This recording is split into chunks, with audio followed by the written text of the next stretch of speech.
Welcome to the Whole Food Plant-Based Cooking Show. I'm Jill, and today we have update number 3 on our self-published cookbook.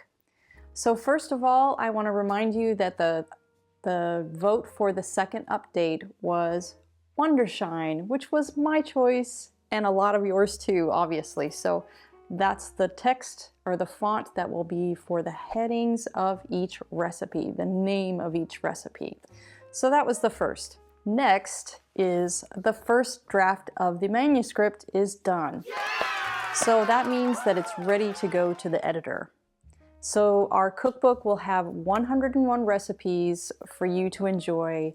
So all in all, that means that with this cookbook and our last cookbook, that means all of our recipes that we've created will be in print version available to you. Yay! So then the next thing is just to send this to the editor to get it all checked out and ready to go. So a few exciting announcements. We needed someone to write the foreword for our book, and our first choice was Dr. Greger. And when we asked, he obliged and wrote us this wonderful foreword for the book.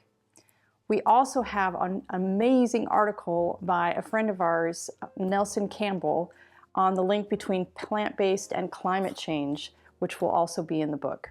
And for our international audience, we have included metric measurements on all of the recipes, which is a huge bonus for all of you out there. So the next thing to work on is the design, layout, and the photo cover. So we will have a vote on that coming up soon, and we'll let you all know when that's going to happen. We are also just starting on our Kickstarter campaign, which is how we're funding making of the cookbook. So that will be the place for you to order the cookbook, but we'll have an update for you on that really soon. So that's all for now, and we'll see you for the next update.